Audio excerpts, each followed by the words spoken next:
I'm just a girl in the world.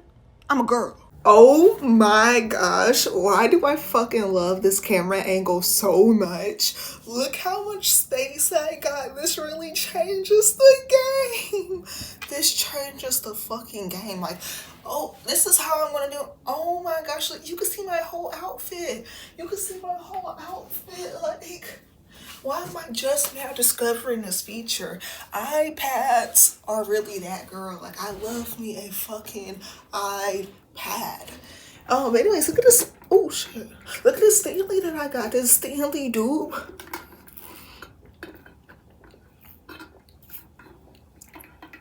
Ooh. But yeah, today, guys, we have a really interesting episode about books. I love books. It's just like me and books go together real bad. It's just currently I'm taking a break. I'm taking a break from fiction. Even though I'm not taking a break from fiction, I'm taking a break from young adult romance fiction books because those are just stupid. They get to a point where they're just becoming so dumb and just so ignorant and so much of a fucking brain rot that I just had to take a break. I had to take a break. And I'm gonna get into the franchise or the book series that really broke the camel's back, okay? But before we get into that, I want to do like a year of 2023 recap of all the books that I read in 2023. And yeah, let's really just get into it. I just love this camera angle so much. Like, y'all can see my room, you can see me, you can see the vibes. Like, this is the move. I love my life. Anyways, first things first, Hannah Grace. Hannah Grace is an author that I never really thought I would particularly like. She just gave off like Southern white girl vibes. She gave off who's the girl that be writing that stuff? Colleen Hoover. She gave off a young Colleen Hoover. Guys, if you're debating on reading this book or any book by Hannah Grace, please do. She has the best writing style and she's just so relatable to the point where it's like not cringy at all. When it comes to young adult romances, especially set in college, authors tend to be a bit cringy because they don't know exactly what to write or say for that type of demographic.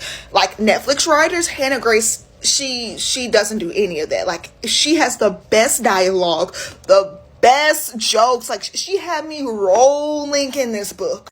I don't know why I chose to read this book for some reason. I'm not even into ice sports. I don't know nothing about ice sports, but I was so invested. Oh my gosh, it's so good.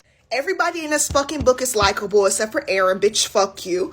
But besides that, like, this was a good ass read and it definitely need to be adapted into a movie like The Hating Game. This deserves the Hating Game hype, I swear. So good. I never read a Colleen Hoover book. But Hannah Grace, she ate the fuck down. And anything that I thought about her was quickly resolved and quickly like put to rest because she ate down. I'm definitely going to read more of her books. I'm really excited to read her other, like romances like this because even though this is, I didn't even tell y'all what book I'm even talking about. How am I going to do a whole book review and not talk about the actual book? Anyway, it's Icebreaker by Hannah Grace. I think this is the most like famous one that people know about. Like, it's the most famous, most talked about one on TikTok. Also, guys, I got my glass of buttery Chardonnay here. So if I take a no sip, mind your biz. Just, grown women things. My favorite thing to do is have a glass of wine and read a book. Like, it's nothing that will actually top that. Ooh, what is going on? No, Disney Plus got an ad. Y'all boycotting now? It's a lot of things that we got to boycott. And I understand it's overwhelming, but what's your top 3 boycotting stores? My top 3 is Starbucks, McDonald's. I don't know, Amy Schumer. Fuck her. Anyways, but let's talk about the actual plot thing. It's Anastasia, and I think the boy name is Nate. And what I enjoyed the most about icebreaker are the side characters. The side characters are so funny and they're just so relatable, so lovely. I do think her best friend was a bit of a tryhard, and I do notice like in romance books they always make the female protagonist have a best friend that's just like too much, and that's definitely a trope that Hannah Grace fell into, but it wasn't as obnoxious as it usually is with that trope. So I do appreciate that. I love how like one of the hockey players is gay. I love how they are have different cultures, different ethnicities. Like I love that. Ooh.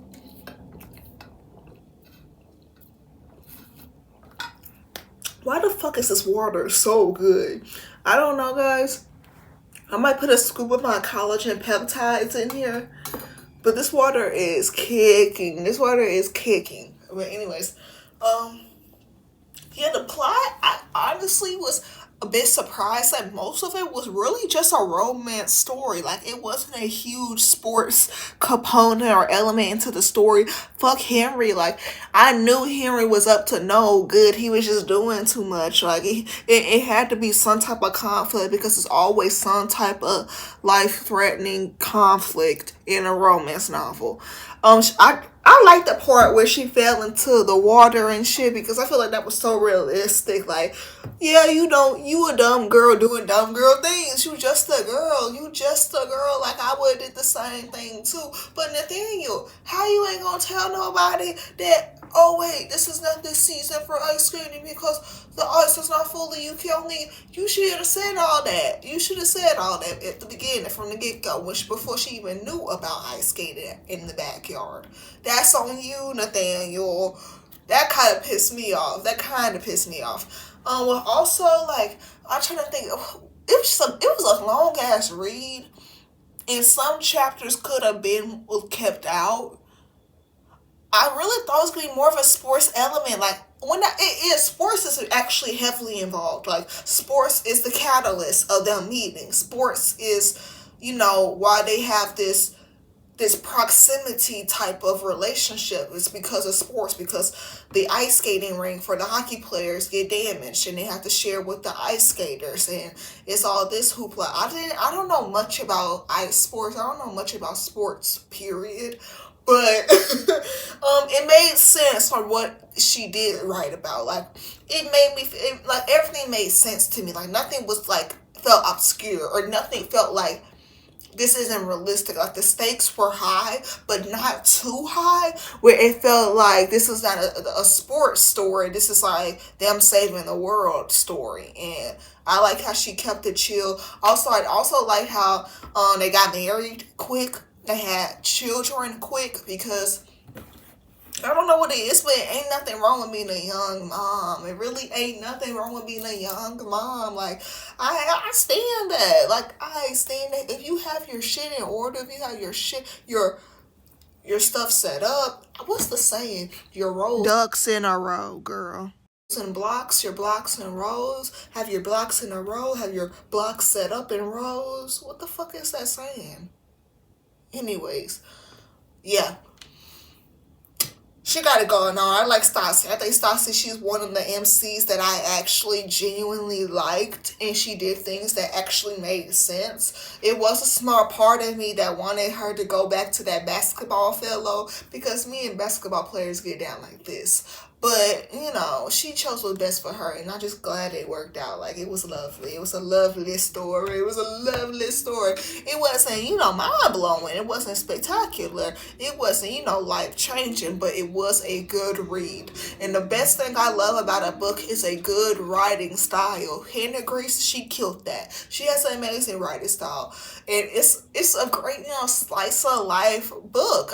Who doesn't fucking like that, bro? This is one of the best books to read when you're in class. Like, everybody has to have a book that they can read in class. I can't read certain books in class because, like, it requires too much of my brain matter for me to, like, focus on it. So this is something that's not a hard read, but it's also, like, really effective, and you can, like, get something out of it, maybe. Okay, next. Oh, I rate this book a 7 out of 10. 7 eyes out of 10. Next is Twisted Pride by Cora Riley, my baby girl. If you know me, you fucking know I love a mafia fucking romance. There's nothing better than a fucking mafia romance. There's nothing more amazing than a mafia romance. There's nothing more spectacular, breathtaking,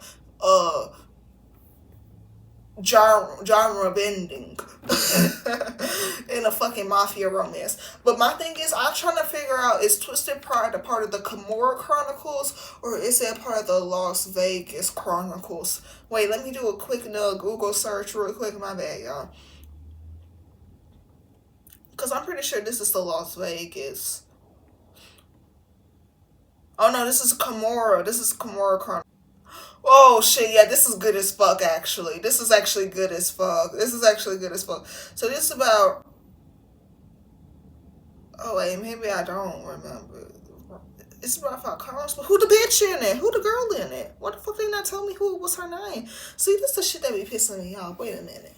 Okay, guys. So Twisted Pride is right after Twisted Emotions, and like I'm not sure if I even going to talk about this in the right order, because I definitely read Twisted Emotions first. Oh, I definitely, okay, so let's talk about Twisted Emotions first, and then we're gonna get into Twisted Pride. So I'm pretty sure Twisted Emotions is Kiara and Nino, if I'm not mistaken. Here's another good book recommendation if you're more into dark romances. Cora Riley, she eats when it comes to mafia fucking romances. She eats down. Twisted Emotions is not my favorite out of the Kimura Chronicles, but it's definitely in my top 3, 100%. Nino and Kiara has one of the most like gut wrenching, most beautiful, like it's just such a sensual ass relationship. Like it was good, and it was a lot. It was a lot to handle, but in a good way. This isn't like your typical, I feel like, mafia romance story. Like it is so good. I don't even know how to explain it. For most people, this will be their favorite. I'm just warning you. Like, it's that fucking good. Cora would never fail to write a captivating ass story and build an amazing world. Her world building skills are off the chain, and she needs more credit, honestly. Okay, yeah, it is. And this is when they fall in love. So the first one, okay, so the first book before this, Twisted Loyalties. Oh, maybe I didn't read. Am I stupid? Oh no, I did not read Twisted Loyalties. Fuck me, bro. I thought I read this shit in order. Fuck me. Bro, no, I missed the whole book. But why the fuck was this book published in 2018, bro? Fuck. It doesn't fucking matter which order that you read the books in, because they all connect, and they all connect, and they all have like, no parallels with each other, but the stories are independent of one another. Like, I guess it could explain certain plot points, but keep in mind these books are romance books first and mafia books second, okay? So, yeah, let's go back to Twisted Emotions. Twisted Emotions it wasn't going to be my favorite, but for most people that read the Kimura Chronicles, which is the Las Vegas, I guess it's the Las Vegas version, or is it not the Las Vegas version? I think it's the Falcone brothers, and that's Remo, Nino, the other ones. Yeah, I haven't gotten to the third brother's book, but I think there's 4 brothers, and then the youngest one, he also has a book, and I think maybe his name is Amando. It's a lot of characters. That's why it's so many books in the series, and the characters also connect to another book series, which is the first book series that I started off, which is Bound by Honor. And Bound by Honor it's also by Cora Riley. Like, that's the beginning. So, like, I don't even know how to really explain all of this. Like, you will just have to look it up on your own. But even though you look it up, you won't even have a good guarantee if you understood it right. Because I tried to do it by the book and I still got it wrong. Okay, so this is Born in Blood, Mafia Chronicles. And then Kimura Chronicles is the Las Vegas Syndicate. Okay, so this is how it makes sense. This is how it makes sense in my brain, right? I read like 2 out of like 6 books of the Born in Blood, right? And then I was like, oh shit, everyone's hyping up the Kimura Chronicles, so I switched over to the Kimura. The people in the Blood by Honor, they are teaming up with the Kimura Chronicles group, the Syndicate. So basically Chicago and Las Vegas is doing a team up, and that's why it's a crossover book. So when I read the next book, I was getting hyped as fuck because I was like, oh, everybody's coming together. This is how it's making sense. This is how everybody is connected. This is how everybody is connected. Like, the world building this bitch does is fucking insane. And bitch, I did not mean to call you a bitch in like a, derogatory way. I actually meant that in the most like empowering way that I meant it, because girl, Core Riley, you can eat a book down, you can eat a whole series down. Like, I don't even know where to start with Luca and Remo. Those my top two best eaters. Like, those niggas get the fuck down. And you know what, Luca, that boy, he ace. Like, I love an ace. Because even though my ex nigga name was Ace, like, it's just something about an ace nigga that, yeah, nigga, you the ace of spade, like, you just the ace, like, what the fuck, like, that shit eats. What also really eats, it's just Remo's love story. I love Nino, but Nino don't have a much of a personality as his brothers and his ops do. Like, Nino, he's not even a head honcho. What's the word for a mafia boss? He's not the boss. So Remo and Luca, they are the bosses. And I just, something about me, an alpha male is going to do it for me every time. So Bound by Emotions is not about either of the head bosses of the syndicates. It's about second in command, and it is a really good love story. Read the trigger warnings for that, because the trigger warnings for Twisted Emotions with Kiara and Nino was it was a lot. I'm not gonna lie, it was really like, if you are a sexual abuse victim, I would kind of avoid that book unless you're really, really healed from it. That book was pretty intense. But if you grew up on Wattpad, I mean, that really wasn't shit. If you grew up on Wattpad, that was a walk, a cakewalk for real, a walk in the park. So, what can I even say? Like, the girls are not horrible. Like, none of the girls are too fucking annoying. Remus with Serafina, I think, and she's like this beautiful blonde girl, and she was trying to resist him because he kidnapped her, but they fall in love, but he's like fucking crazy and fucked up in the head. Yeah. The girls that get it. The girls that don't. Like, you just don't. It's this one scene where he just killed this man, and the blood got all over Serafina. She's naked, basically naked, and she's drenched with this blood of this man that tried to, like, threaten her. So Remo killed him, and then he's in blood, she in blood. She picks her up. Then they taking a shower together, and they're just covered in blood. If that interests you, then you should give the book a try. It's a lot more emotional. It's really called Twisted Emotions, so I understand why it's a more even emotional book. Then when you go to Twisted, what's the next one? Twisted Pride, where it's Remo and his crazy ass. He's crazy. Like, he's something. Remo's just something else. I thought Luca was a lot to handle. Like, okay, if you like that super, like, macho, alpha, high value, ain't you take man. No. If you're looking for that Derek Hale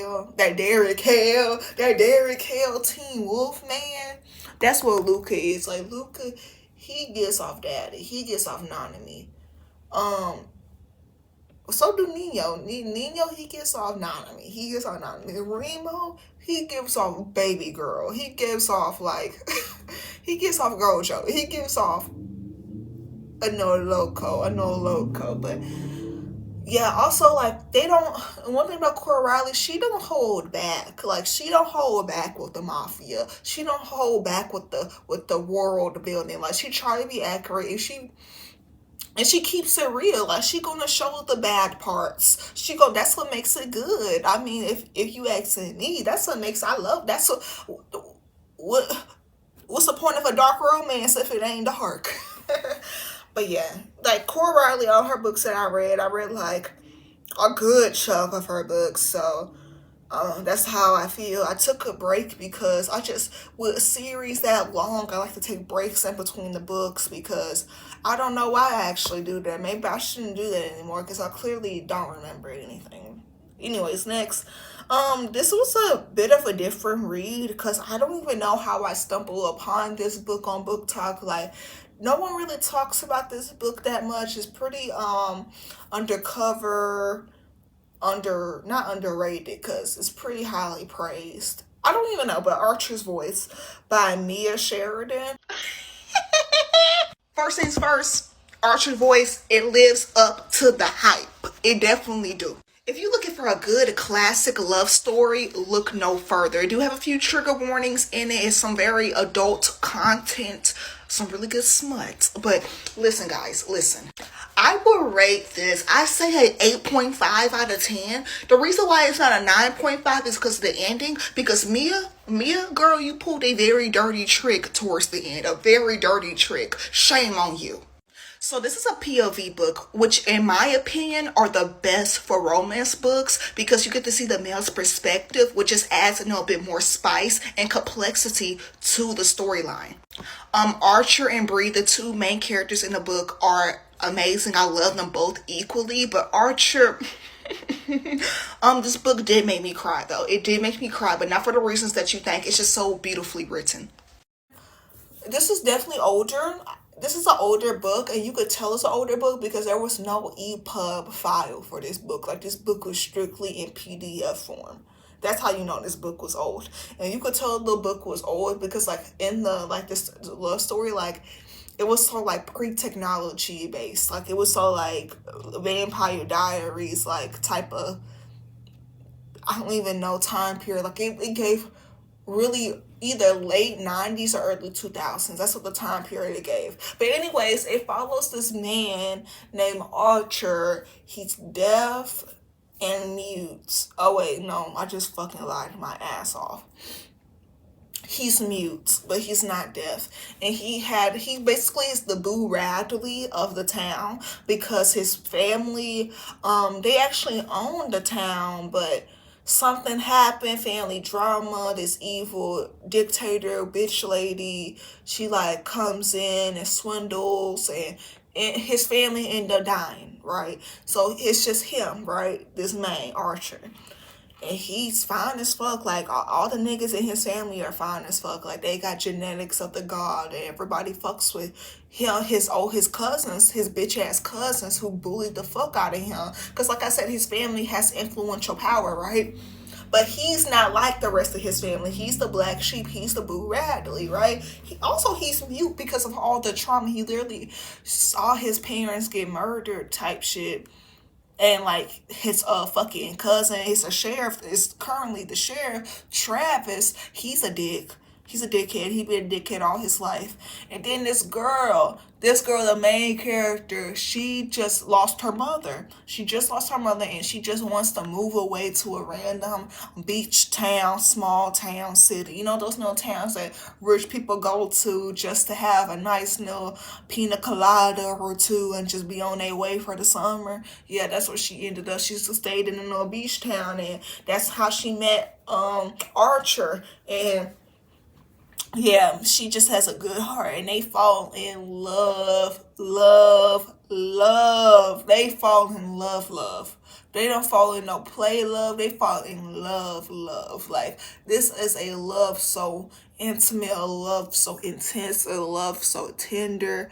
It just, like, it makes you want to cry, but it's not even a sad book. I mean, oh shit, it is sad. Yeah, there are a few trigger warnings in the book, but not as bad as Twisted Emotions. Like, it won't be that bad of a trigger word because Twisted Emotions had a straight up, like, R scene in it. Archer's Voice is more like, it's not like that. It's way lighthearted. It's a quick read. It's way quicker than Hannah Grace books. So give that a really good like, I don't even know, like, you would think, oh, like, don't come into this shit being ableist or something. Like, I kind of came in with that mindset, like, I'm not sure if I was gonna like this book because, like, the main character, the male protagonist, he doesn't act, as an average neurotypical, but that's fucked up. And I read that shit anyway because I was thinking, like, that's fucked up. Like, how you not going to read a book because someone isn't like the majority? Like, the fuck? Just because it's fantasy doesn't mean we have to exclude and continue to marginalize people. That doesn't make any sense. So I think this book does really well. I'm not really interested in Mia Sheridan's like writing style or any of her other books.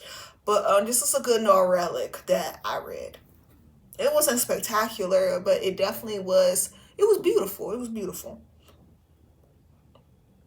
Okay, next, Once Upon a Broken Heart. But this is by Stephanie Garber. So I just finished this book, Once Upon a Broken Heart, and honestly, I give this book like a 6 out of 10. Mind you, I'm a really fast reader. I read on my iPad or I read on my phone, and I just can finish like a 500-page book within a day and a half, in a night, if I'm really like that. It was a quick read, but it took me almost 3 months to read because the first half of the book is so boring, so dry. And the world building isn't even like cohesive enough for me to really get into. Like, the world seemed like something I'd already seen before. I just did not enjoy the writing style of this. It was very repetitive. I hate very repetitive writing, and the foreshadow was, you could see that a mile away.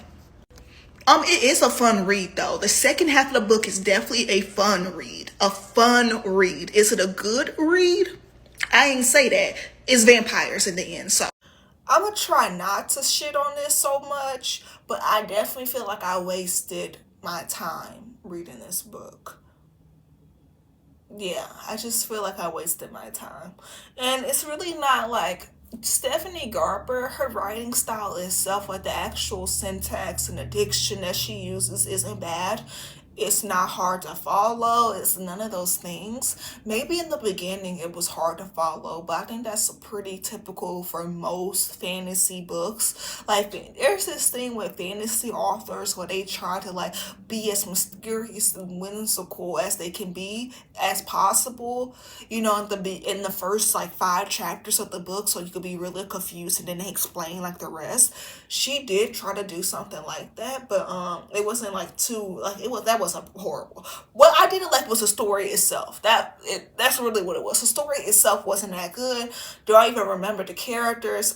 This girl, she got like rose gold blonde hair, and like her dad, she got an evil stepmom, her dad dead or something, and he owned a bookstore, and then her true love fell in love with her evil stepsister, and yeah, and then it's a fae, but then there's some vampires and some werewolves, and then her true love turned into a vampire, and then her sister that she thought wasn't her op is her op, and it was just like, oh, like, this shit ass. It wasn't even that much romance in it. It wasn't that much romance in it at all. Like, if you like to waste your time, okay, read that. But if you don't like to waste your time on mediocre things, don't read it. That's all I gotta say.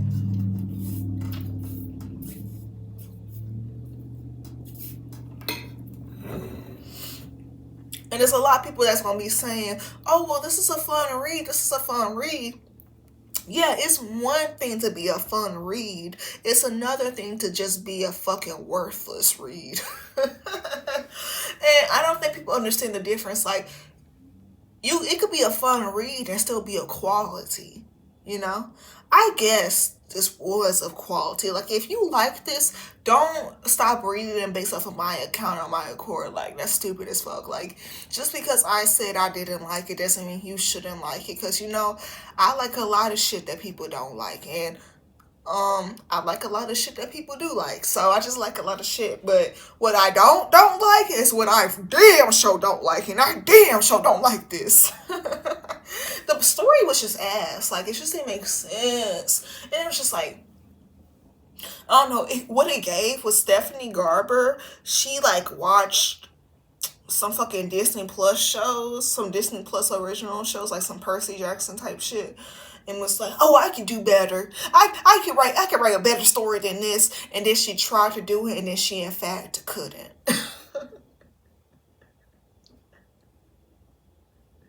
The main character is unbearable. That's another thing. I just don't fucking like that hoe. I should start talking about women like that. That is so. Next is becoming. This is the first nonfiction book. Becoming Supernatural by Dr. Joe Dispenza. One thing about me is I am a law of assumption girly. I love spirituality. I heard Michael Pham, Michelle Pham, Michael Pham, and my stupid Michelle Phan. She joined his quote unquote cult in the mountains or whatever the fuck. But I was thinking, like, is Joe Dispenza really a cult leader, or is he just understands shit that the common person don't understand? Like, not everybody's a cult leader. Like, not everything is a cult. Like, you could argue Christianity was a cult when it started out. You know, most religions start off as a cult. It's just some things, some cults are. I mean, honestly, I guess all cults can be bad. But just because somebody shares certain beliefs doesn't mean it's a cult. I guess cults itself are bad, but okay, I'm done talking about that. But anyways, Joe Dispenza, he ain't don't get like discouraged by the things that you hear on the internet about Joe Dispenza because he can actually change lives. And I've seen it happen within myself. I've seen it happen to other people. Like, this is my number one eater.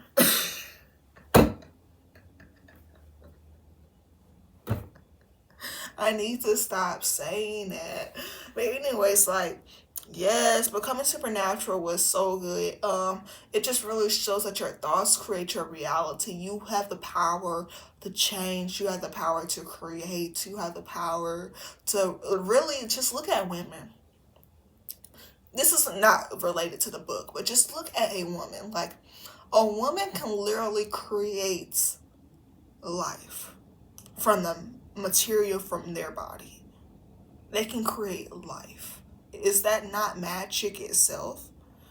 So the fact that women can do this, we see it all the time. Women get birth, and we don't think we also have the capabilities to change our reality, to change our world, to have these capabilities. Like, I don't know if I'm sounding no lunatic-y.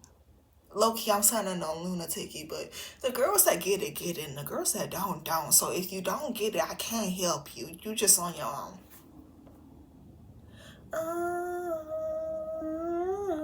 Next non-fiction book is Why Men Love Bitches. After this book, I'm gonna read Shara 7, you know Shara Sparkle Sparkle. I mean Shira, you know Shira Sparkle Sparkle Queen. She has two books. I'm pretty sure I'm gonna read her books. But Why Men Love Bitches by Sherry. Isn't that so crazy? Sherry Argov. I read this book actually like so far long ago, but everything that I remember from the book it has remained true. Stop being nice to men. Like, I did not really understand this till I got into my first relationship, but men just take so much from you, and they will take and take and take and take because you're willing to give and give and give and give. They're just like children. They're always trying to test the boundary. They're always trying to test how much they can get away with. If you put that boundary really firm in the sand and be like, you shall not pass, nigga. They will have no other option but to respect you. Like, be mean to these niggas, treat niggas poorly. I used to see girls growing up. I used to see like girls in my college, right? How they used to talk to their boyfriends. She used to cuss them out. Used to call them bitches and bitch ass niggas and all these things, and derogatory language, and just dogging them the fuck out, dogging their boyfriends out on the phone in front of all the girls, just for laughs and ha-has. I used to be so afraid of them. I used to be like, how could you talk to a man like that? How could you talk to your partner? No, I would never disrespect. You have to. That's the only way they learn. That's the only way they listen. Like, I know you a lover girl and you got so much love and so much things that you want to give to people, but baby, they're just going to take it and give you nothing love. You're going to be sucked dry. You don't want that. Let me tell you, when a woman, it's such a good TikTok I saw about this. When a woman gets into a relationship, it's like we're going to a deficit. It's like we're already in a negative when we date a man because they don't bring much to the table. If they're not bringing financial compensation, they're not bringing anything, honestly. And when you learn that you are the prize and you have to act accordingly for men to act accordingly, that's the key. And that's also, it really ties into Joe Dispenza, what he was saying about law of attraction, law of assumption. Like, your thoughts create reality. Your thoughts create reality. Your thoughts create your reality. So think about it like this, right? What was I even finna say? What was I even finna say? This water is so good. I don't know how many times I'm gonna say it, but I'm gonna just say it like 3 more times before the podcast is over. But your thoughts create reality. It was something along with those lines. Your thoughts create your reality, so it's so important to make sure that you're having productive thoughts and you're reprogramming your subconscious beliefs in your mindset. Once you reprogram your mindset, easy. Everything is light work. Once you do the actual work, the actual self-discipline that people talk about is in your mind. It's literally in your mind. Everything is mind games. So that's why I really haven't been reading that much nonfiction books, because they kind of tell me all the same thing over and over again. Change your mindset. And it sounds hard, but it's really not. Like, just look up law of assumption. Look up subconscious brain hacks. Look up anything you need to look up for you to understand. Like, you are fully in control. You are the controller of your world. That was so, like, cringe. You are the controller of your world. You are the controller of your world. Okay, next book. I'm trying to figure out what that book was even about. It's called Sweet Oblivion, but, like, by Danielle. But I'm trying to see, like, what was that book? I'm pretty sure this is a mafia romance. Oh, well, not Sweet Oblivion. Maybe it's Sweet Obsession. Okay, Sweet Oblivion. The sweetest Oblivion. That's with Elena and Nicholas. This is a standalone book, if I'm not mistaken. And yeah, I really don't remember much of this book. But what I do remember about Daniela on Lori's, I did enjoy her writing style. I do remember that. But was her writing good enough for me to stay away from Cora Riley? No. And, two bad bitches can coexist in the same ecosystem. I'm not trying to say that you have to choose one or the other. But I might read her again, but I don't really remember nothing from that book. So I can't even, like, I just read the synopsis and I'm just like, yeah, I remember Elena a little bit. But maybe the book wasn't anything so spectacular from any other mafia romance. Like, maybe this book was just so generic that it has nothing that stands out from any other mafia romance book. That's basically what I'm trying to say. So that's like just a really generic, whatever. Next though, we could just talk about like books that I'm reading right now. This is really where we're gonna get into the nitty-gritty. The Shatter Me series. I have read like most of the books. I think I haven't read the last 2 books because I'm just refusing to. Like, it just mentally just took so much out of me that I can't even be honest, like, with myself about how I feel about the book, because I'm overcame with just such a strong sense of rage. Okay? how do I even start with this book? Like the first thing, like the first three books were fucking heat. The novellas were fucking fire. After Ignite Me, it fucked up bad. It fucked up bad. Actually, I'm gonna just insert the TikTok. Insert TikTok here. Unpopular opinion alert. So everybody know this series, everybody love it, but I have a few complaints. And disclaimer, I have not finished the series. I'm on the 5th book. I just finished Ignite Me earlier this week. This was a good read. And then I just finished Restore Me like literally 30 minutes ago. And I'm on the 5th book, second to last book in the series. First things first, after reading the synopsis of the next book, Defy Me, I'm not excited for how this series is going to end. I've been reading a lot of Goodreads reviews, and that's not my fault, because you shouldn't let other people influence your opinion, but I have to agree with the critics. This should have been a trilogy. It should have stopped at Ignite Me. But don't get me wrong, Ignite Me is not perfect. Great world building. I love the storyline, but what I did not like, the 180 they did on Adam Kent. It was a whole character assassination of the highest degree. First of all, I think it just came out of nowhere. Like, I think niggas ain't shit. Like, I believe that. I believe that with my full heart, but that was a little just like, huh? It really didn't make sense, and the only reason why Adam did those things was because of lazy writing, to make Warner look like a better candidate to be Juliet's love interest.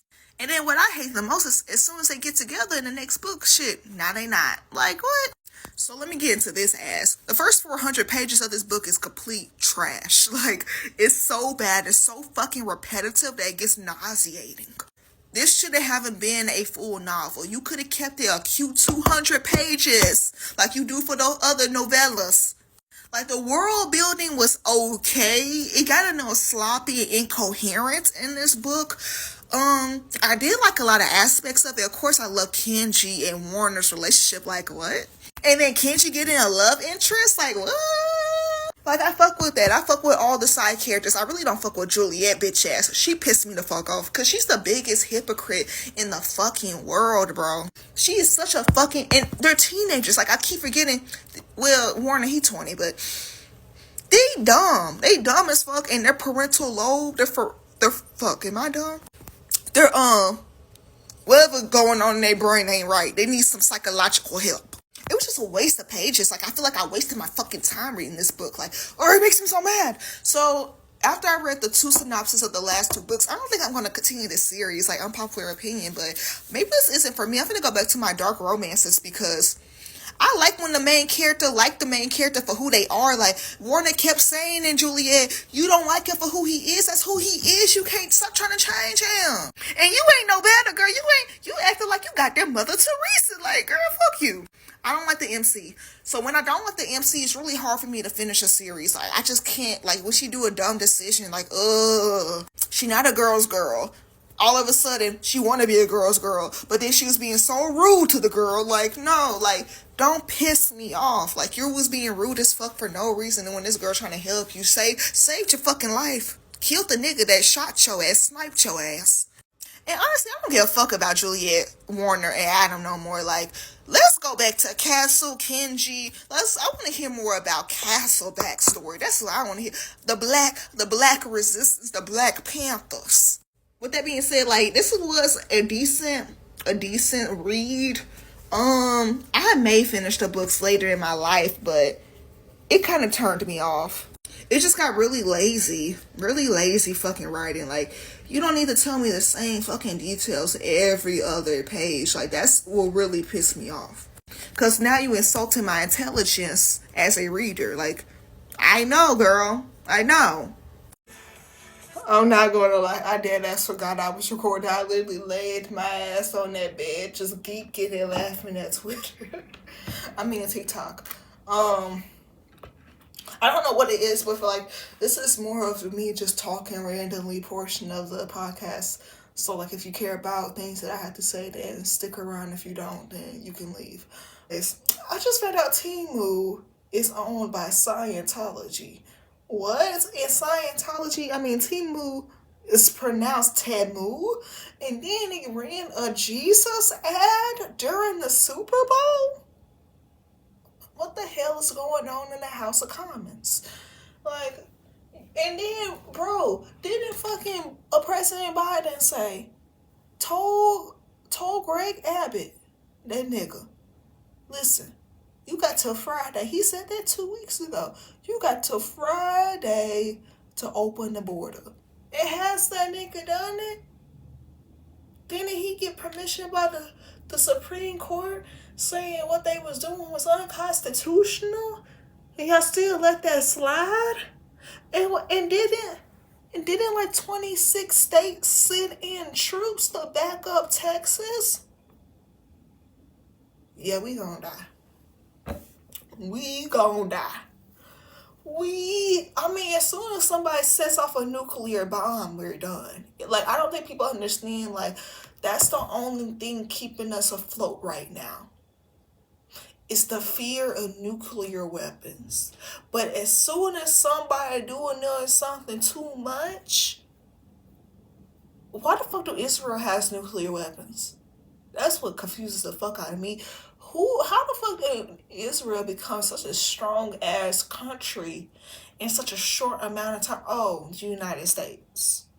We gave them all this unnecessary ass power for no unnecessary ass reason. Like, what is going on? What is going on?